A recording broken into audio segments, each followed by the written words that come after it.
Bem-vindos a mais um episódio de Ténis Sem Gravata, um podcast onde falamos com os líderes que desafiam a atualidade e ajudam a desenhar o futuro. Eu sou Marlene Gaspar, apaixonada pelo mundo das marcas e da comunicação. Hoje tenho comigo o Dr. Diogo Sousa Martins, médico oftalmologista, CEO fundador da ELS Group, professor universitário, cientista e inventor, com 9 patentes internacionais na área da cirurgia oftálmica, e também lançou o livro A Bíblia da Internacionalização. Vamos falar sobre fronteiras da saúde, sobre a IA, sobre estes novos desafios a impactar a comunicação na saúde. E como estamos numa conversa informal, vou deixar cair o doutor só por esta conversa. Deve.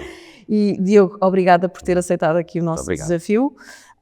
Nós começamos com um dado do World Economic Forum, onde diz que 39% das nossas competências que usamos hoje em dia, portanto daqui a 4 anos, em 2030, vão estar obsoletas. Olhando especificamente para o setor da saúde, da área farmacêutica, nós estamos a formar os profissionais com essa consciência, ou já estamos a fazer alguma coisa em relação a isso? Eu diria, bem, em primeiro lugar, muito obrigado, Marlene, por me convidar, é sempre um gosto. Eu hoje sou mais gestor, portanto deixo cair o médico e tudo isto, que realmente não sou, mas de alguma forma eu sou apaixonado por entender as competências que os nossos talentos têm a trabalhar para as organizações. Eu diria que não acho que nós estejamos mal preparados, acho que há um exercício de complementaridade. Nós temos competências muito, eu diria, técnicas. Há 10, 15 anos nós recrutávamos pessoas com competências técnicas, tem que ter licenciatura nisto. Hoje em dia o maior ativo diferenciado são as competências relacionais.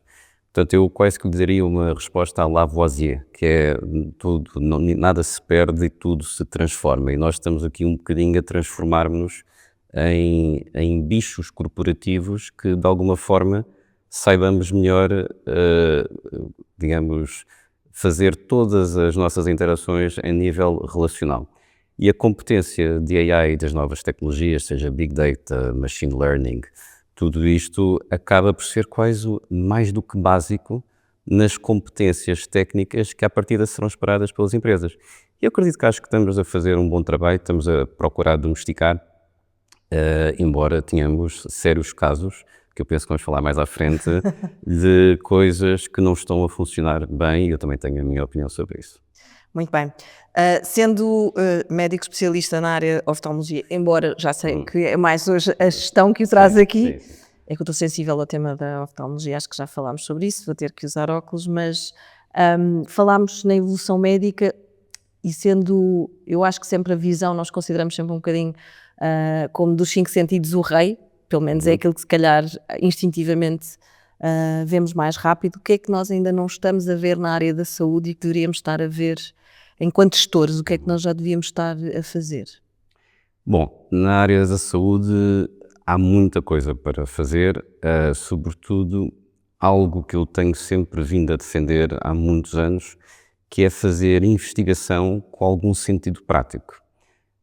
As nossas faculdades são maravilhosas, faculdades de estrangeiro também são maravilhosas, mas ainda há poucos projetos, sobretudo em teses de doutoramento, que tenham o que eu chamo de investigação translacional. Então o que é que eu chamo de investigação translacional? Porque acho que isso ajuda as sociedades e ajuda um país como o nosso também a crescer. A investigação translacional é algo em que nós estudamos e que tenha um efeito prático que traga valor a uma comunidade sob a forma de produto ou serviço. Por exemplo, muito se fala em inovação. E inovação é algo que me aborrece quando as pessoas falam, quando não, na verdade muito poucas pessoas sabem o que é que isso quer dizer. E inovação tem atrelado à própria palavra em si algo transacional.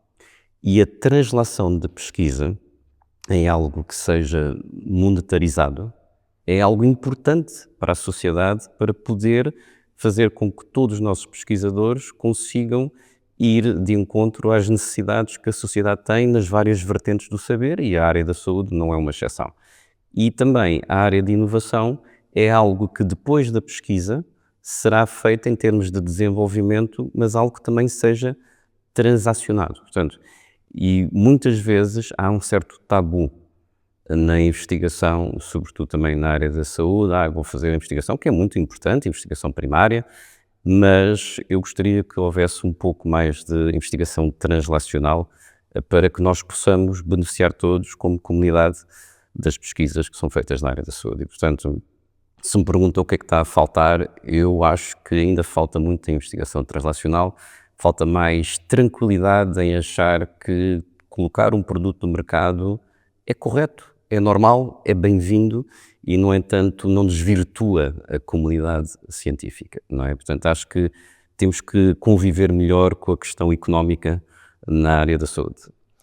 Também chegou a dizer numa entrevista que a ciência bem domesticada pode ser usada para áreas preventivas e terapêuticas, como os cogumelos mágicos. Portanto, Sim. tudo o que tem a ver com a parte de cannabis. E também um dado interessante, e que Portugal é o primeiro exportador europeu de cannabis medicinal e o segundo a nível mundial.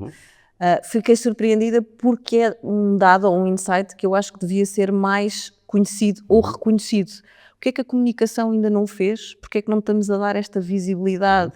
A IELS Group, neste caso, tem um papel ativo nesta, se calhar, responsabilidade nestes lugares onde nós estamos cimeiros. O que é que nós, enquanto sociedade e comunicadores, precisamos de fazer para desmistificar também um bocadinho este tema, não é? Excelente pergunta. Eu tenho 3 ou 4 visões sobre isto, não?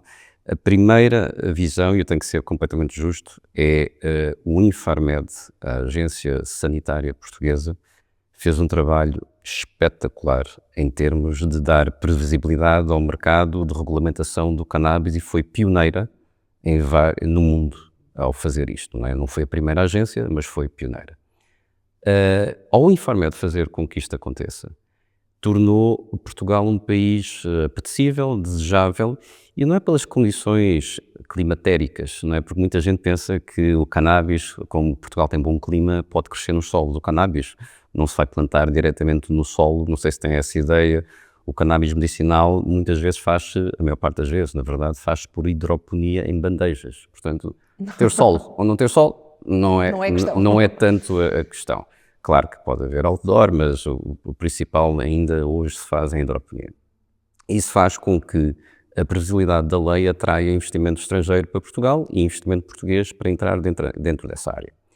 O cannabis, como tantas drogas que depois foram colocadas medicinais, envolve um certo tabu, envolve uma certa conservadorismo e talvez alguma publicidade negativa, que acham que alguns podem, por uma motivação recreacional, querer viabilizar um produto medicinal. Mas se nós olharmos para a história dos últimos 2000 anos, nós vemos que desde cedo as populações indígenas que habitavam já a superfície da Terra acabavam por usar drogas, que hoje sabemos que são drogas, mas para a sua vertente medicinal. Aqui o que importa é retirar as partes das moléculas que sejam realmente indutoras desse efeito terapêutico ou preventivo e, obviamente, mostrando molécula mais dose, não deixar que os efeitos aditivos ou recreacionais sejam esses os efeitos principais. Existe uma questão que é, passam a barreira hematoencefálica ou não, podemos falar isso mais à frente, mas o mais importante é que realmente há muitos produtos que têm uma questão medicinal que deve ser explorada. Os cogumelos mágicos também são a psilocibina, neste caso a molécula que está por dentro de alguns cogumelos dito mágicos, é uma molécula que tem propriedades terapêuticas que nós sabemos e que, com um enquadramento legislativo corajoso, devem ser também colocadas. Agora, a parte da comunicação é uma excelente pergunta. Eu acredito que muitas vezes nós não divulgamos tanto determinadas vitórias em determinados setores mais cujos tabus existam, apenas por um conservadorismo também dos próprios mídias, não é? Porque o que é verdade é que Portugal hoje é o primeiro exportador da Europa, número 1, e é o número 2 exportador do mundo de cannabis medicinal. E eu acho que isto é realmente algo que devemos ficar orgulhosos, não só pelo importante papel do Infarmed em dar essa previsibilidade a Portugal, mas também é um orgulho porque estamos a facilitar o acesso doentes que podem precisar desta substância produzida com as maiores características de qualidade. E poderíamos ser todos um bocadinho mais felizes, então. Poderíamos ser, e o cannabis também propicia isso, para Exato, se brincar. era por aí, era por aí. Bom, sabemos que a saúde é o nosso bem maior e até acho que a pandemia, não é que houvesse dúvidas, mas às vezes, como quando temos saúde não nos lembramos dela, não é? Foi aqui uma mudança nas nossas mentalidades. Falámos aqui também da perspectiva global, da inovação. O que é que nós podemos fazer, cada um de nós, no dia-a-dia que ainda não estamos a fazer para ter um bocadinho mais de qualidade de vida? Se há assim algum conselho? Sim, eu diria, bom, do ponto de vista geral, eu sou um fã do básico. Eu acho que nós não damos a devida importância às coisas básicas que nós podemos fazer. Há muita gente que faz isto até na vida, como na profissão, e a nível pessoal opta por fazer atividades mais complexas e depois esquece o básico. Eu diria que, sendo completamente, digamos, viciado em desporto, eu diria que o desporto é algo que contribui completamente para a qualidade de vida, não só porque quimicamente liberta esses ativos que nos fazem sentir melhor, como também se fenotipa no nosso corpo e na nossa mente. Depois também esgota energia é essa que acabamos por contribuir para um sono mais profundo, um sono REM mais demorado, e uma qualidade de sono com menos stress também. O segundo item que eu acho importante e que na verdade impacta o sono é a questão da nutrição. Mas a nutrição não é estar a fazer as dietas da moda, eu estou a falar de uma nutrição básica, correta, ajustada, que faça com que nós nos sintamos leves também, com essa energia necessária para a nossa qualidade de vida. O terceiro, eu diria que é um estímulo intelectual constante, não é? Porque as pessoas que não têm um estímulo intelectual constante também não conseguem usufruir uma qualidade de vida na sua plenitude. E a terceira, a quarta, digamos, recomendação, mas eu não sou ninguém para recomendar, eu estou apenas a dar a minha opinião, não é? Mas a quarta recomendação é a pessoa realmente ser muito bem resolvida para poder ser feliz com os outros, não é? E sobretudo com ela própria. Eu acho que se tivermos esses 4 condimentos, tudo o resto é um ecossistema que se autocomplementa, não é? Mas a pessoa realmente, do ponto de vista interno, tem que estar realmente bastante bem. Hoje já há muito mais notoriedade em relação à manutenção física, que outrora não havia, portanto houve um conjunto de problemas derivados do sedentarismo, como a obesidade, doenças cardiovasculares, mas hoje acho que há já uma boa educação, a própria internet e os TikToks, não é, acabam por ajudar, não é? E já se nota nos ginásios, acho eu, que se vê cada vez mais começar cada vez mais novo, não é? Porque antigamente havia se calhar, não é que não se faça o desporto na escola, mas se calhar uma frequência de ginásio sem dúvida. Metódica nós não víamos tantos adolescentes. Verdade. Existe essa questão que provavelmente podemos discutir se as a causas são as certas ou não, mas de qualquer forma ajuda. E também vemos o polo oposto, vemos a terceira idade a voltar aos ginásios, ou começar os ginásios, isso é extremamente positivo, e eu diria para o ecossistema da saúde no geral, e para a nossa economia também. Isso é um ótimo para aqui para fazer a ponte, e nós tivemos aqui há uns tempos atrás a Cristina Sayago, que sei que conhece, que é a diretora-geral da Clarins, e ela falou que não valia tudo em nome da beleza, porque chegamos, ou estamos numa era em que a pressão também, eu acho que sim, falou, e cada um de nós tem uma responsabilidade por cuidar de nós próprios. Depois tudo o resto vem um bocadinho por acréscimo. Mas e falávamos nas novas gerações, se calhar uma excessiva preocupação com a estética e depois também com a fase mais velha, com uma excessiva obsessão pelo atraso ou pela eterna juventude, pelo atraso do envelhecimento e pela procura do santo grau da eterna juventude. Quem não se preocupa com isso, não é?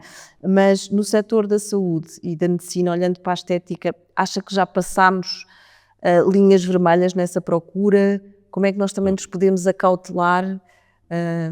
Porque também há maus exemplos, não é? Eu acho que é importante cuidarmos, mas depois também, quando vira obsessivo...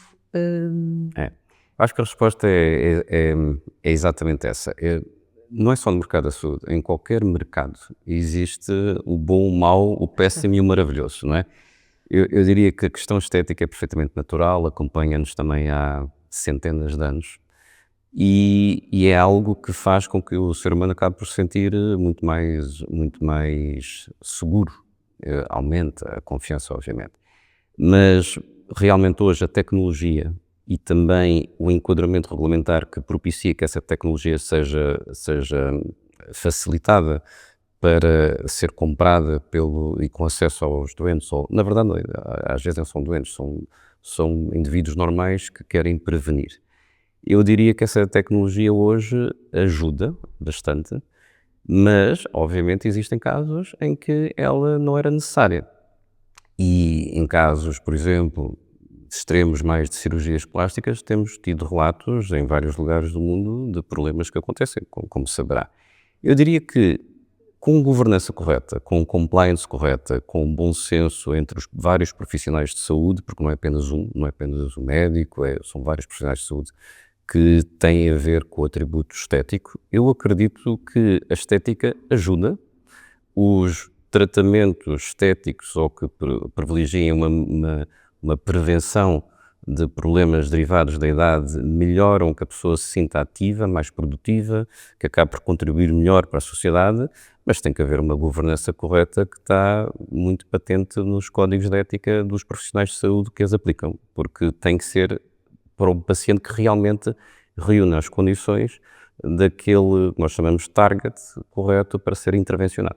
Sim. E aqui a comunicação também pode ter um papel muito relevante nessa evangelização, nessa educação. Relevante para baixo ou para cima, não é? Portanto, sabemos que muitas redes sociais acabam por ter um papel quase de influência, não é? É por isso que existe hoje o termo influenciador, para pessoas que possam ter menos maturidade e que de alguma forma acham, eu vejo pessoas de 12, 13 anos, crianças de 12, 13 anos já com preocupações estéticas e algumas que já fizeram operações estéticas também. E, portanto, eu acredito que talvez em alguns casos faça sentido, com certeza noutros casos não fará e, portanto, temos de ter todos como sociedade um papel muito ativo e eu diria que até introduziria aqui um outro conceito que é de segurança psicológica.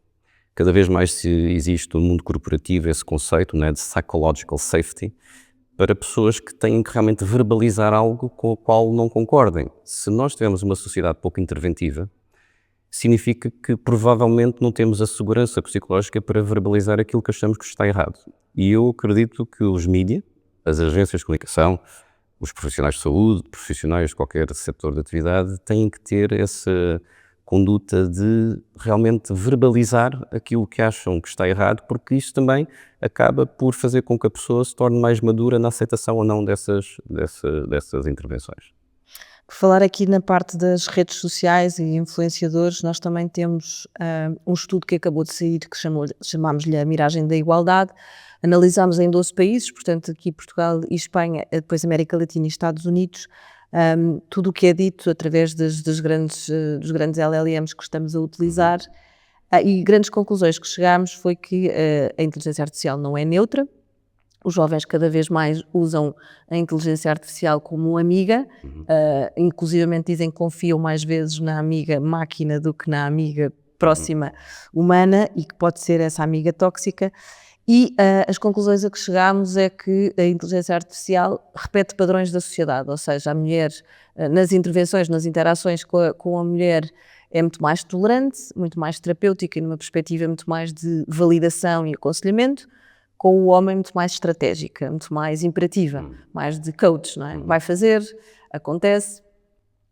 E também temos a questão de as mulheres, a inteligência artificial, estamos a falar de 22% de colaboradoras mulheres, e depois a própria máquina nos pedidos de aconselhamento de, olha, que carreira é que eu devo seguir, encaminha muito mais as mulheres para áreas da saúde, se calhar mais de ciências sociais, e os rapazes mais para o STEM.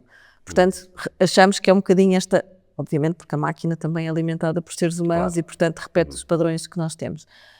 O que é que nós podemos fazer para que eduquemos os jovens em que a inteligência artificial, os jovens e não só, não seja um médico ou um conselheiro preconceituoso, não é? Sim. Porque isto acaba por ser também perigoso. Eu acho que, tal como se diz nos aviões, que quando o oxigênio baixa, a primeira máscara que devemos colocar é em nós e depois nos nossos filhos, porque se nós não tivermos oxigênio não conseguimos ajudar ninguém.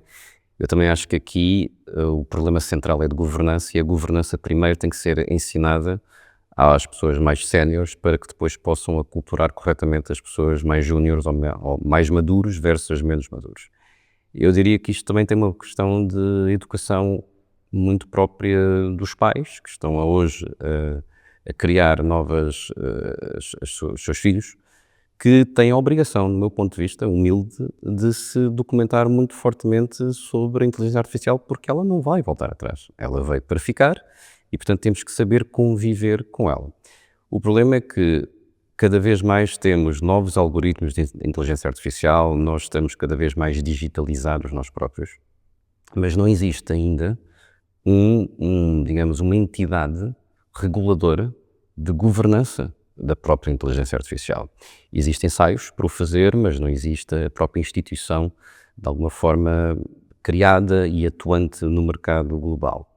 Nessa inexistência, as adjacências pululam, de alguma forma, com influência um pouco mais comercial. O que eu acho que nós podemos fazer neste momento é fazer uma pressão na nossa comunidade, na nossa sociedade, para haver essas governanças, que acredito que vários governos estão a tratar, inclusive o nosso. E segundo, devemos apostar na comunicação com os nossos filhos, os nossos filhos ou as pessoas com as quais nós interactuamos, para explicar que os problemas da adoção.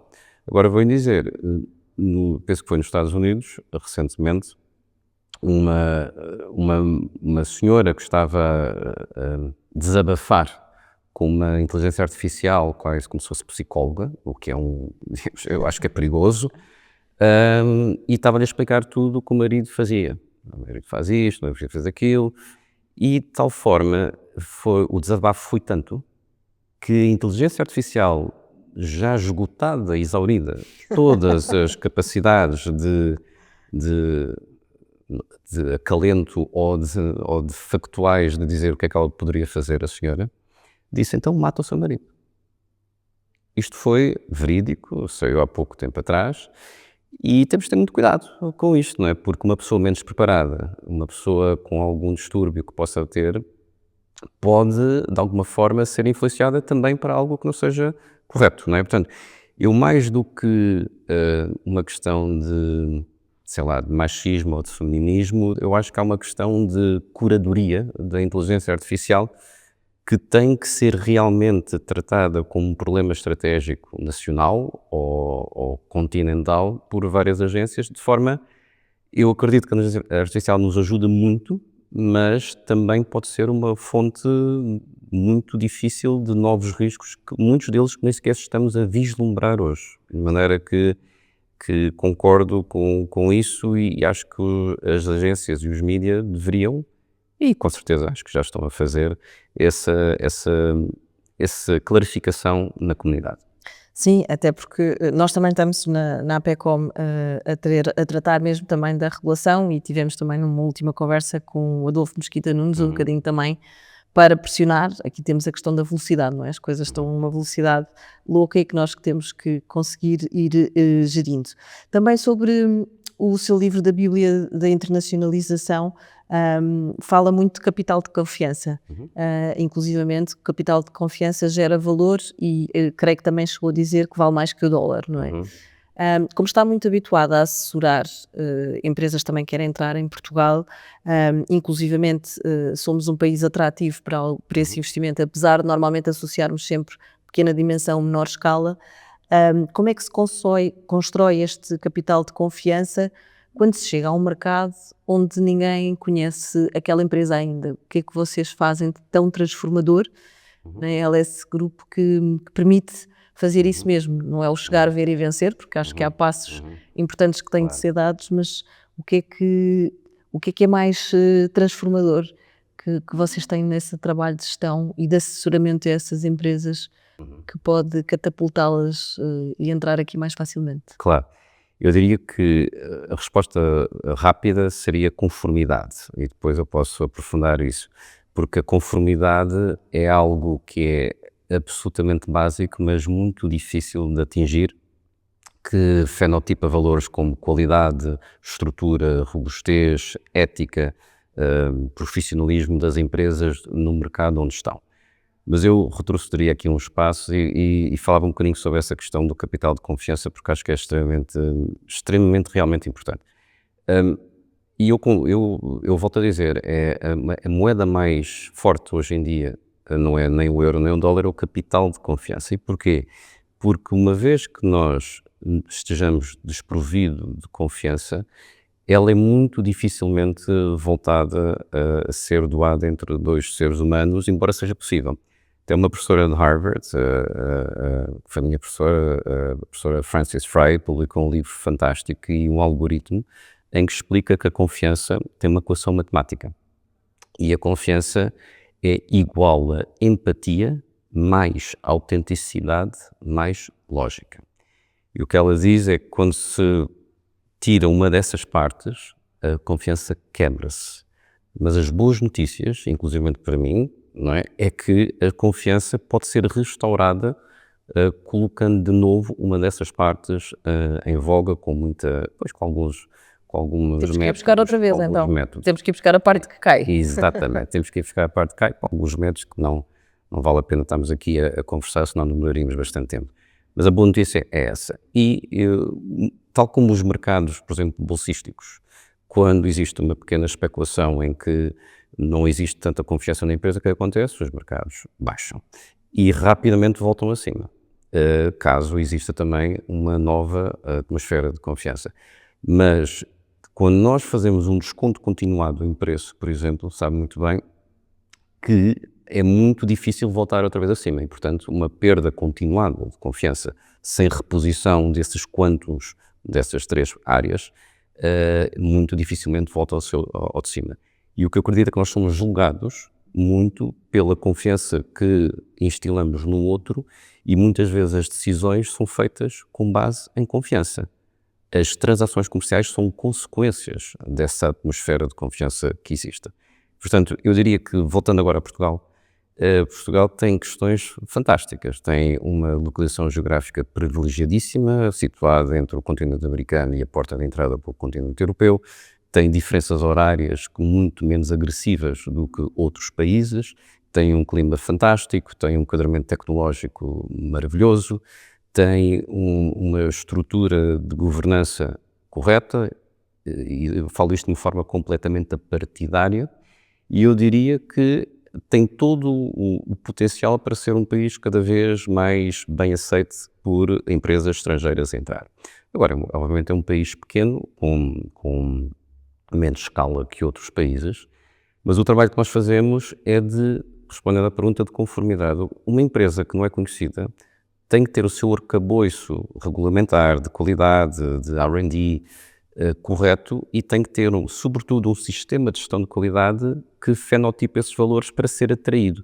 Eu digo sempre que quando nós queremos ter um bom funcionário dentro de uma empresa, nós temos que atrair, nós temos que expor valores da nossa empresa para que esse funcionário seja atraído pela nossa empresa. E aí sim, eu diria, temos o colaborador correto. E Portugal também deve fazê-lo. E o que nós fazemos na LIS é dotar as empresas de um arcabouço regulamentar e de qualidade que, de alguma forma, possa expor-se e atrair parceiros internacionais com os quais possam entrar em contacto. Como tem negócios em vários pontos do mundo, também estudou e continua a estudar em diferentes geografias e a própria LIS está em dezenas de países, qual é que é o denominador comum que encontra nos desafios em relação à área da saúde e também quais são os calcanhares daquilo, se é que assim podemos dizer, que o nosso mercado ainda enfrenta? Eu diria que o nosso mercado enfrenta um problema de saturação do mercado doméstico porque tem o seu limite natural. E, portanto, por essa razão, o problema que eu vejo principal, que essa questão que existe em Portugal, não é uma questão que seja isolada em Portugal. Muitos mercados do mundo têm um teto doméstico. Daí que, respondendo à pergunta, o maior desafio que eu tenho visto nos últimos 28 anos a brincar às empresas internacionais é a sua metodologia de internacionalização. 43%, 42, 43, no último estudo da OCDE, das pequenas e médias empresas portuguesas que ousam a internacionalização quebram nos primeiros 1 a 3 anos. Dados estatísticos. Isto significa que alguma coisa nós estamos a fazer que não é o correto em termos de internacionalização. Na minha casuística, entrevistando várias empresas, vários donos da empresa, as motivações para a internacionalização são completamente erradas. São erradas. Vou-me internacionalizar porque não estou a vender muito bem aqui para diversificação de risco. Vou-me internacionalizar para a Espanha, porque é aqui perto. Tudo isto, nós chamamos isto de distância psíquica. Academicamente, em teoria de gestão de internacionalização, o ser humano tem vontade de se internacionalizar para mercados adjacentes, que não necessariamente são os mercados que têm o melhor potencial ou os melhores enquadramentos de entrada.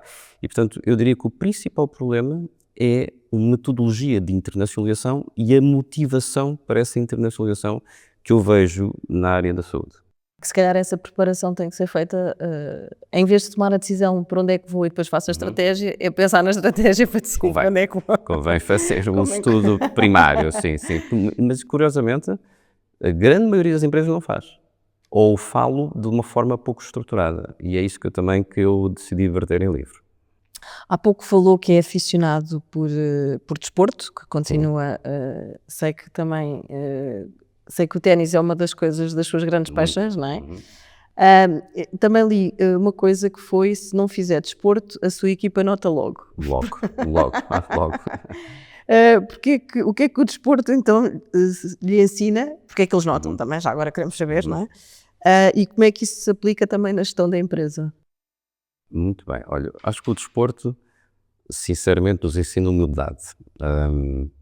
Porque é impossível a pessoa estar a ganhar sempre e recebe sempre lições maravilhosas por melhor que faça o seu desporto, seja ele qual for.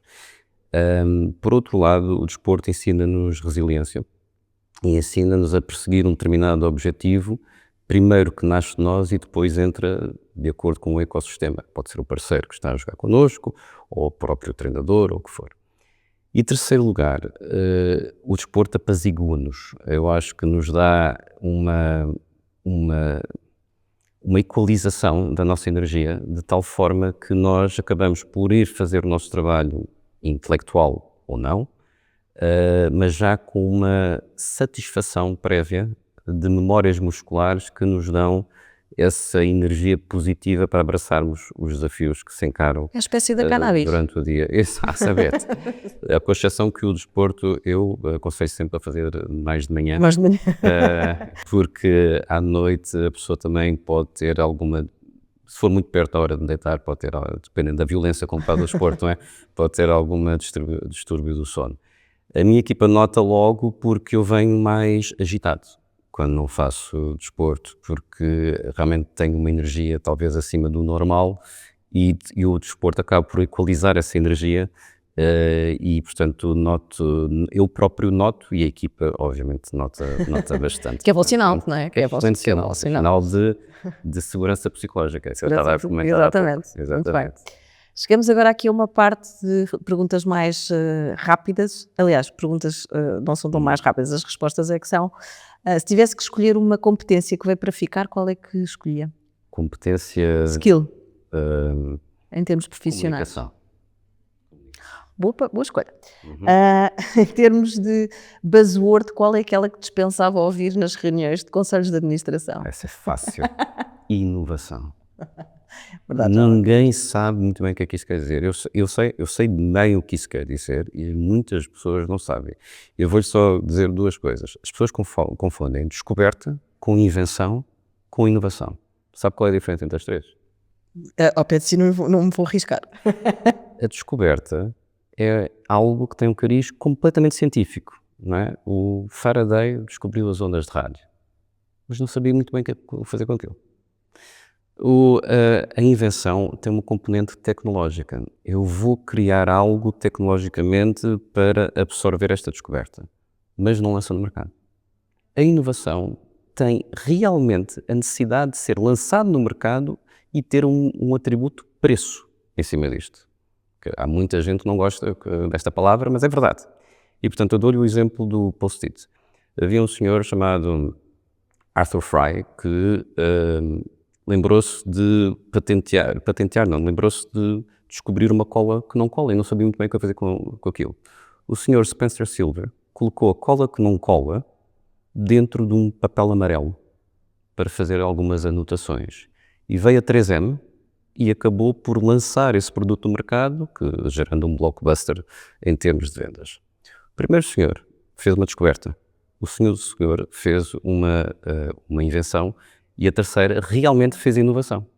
Mas há muita gente no telejornal e há outras coisas que fala de inovação, então vamos inovar, e ninguém sabe muito bem o que é que isso quer dizer, portanto, realmente eu dispensava essa palavra a não ser que seja colocada no contexto correto. Exato, porque quase nunca é, não é?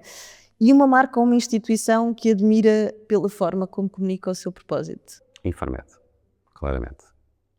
E o maior risco que já assumiu? Ter filhos quando provavelmente não estava maduramente preparado para os ter, mas acho que fez até agora um trabalho mais ou menos. Como se costuma dizer às mulheres quando engravidam, nunca é a altura certa. Exatamente, exatamente. E o que é que ainda não fez e quer muito fazer? Acabar o meu brevet.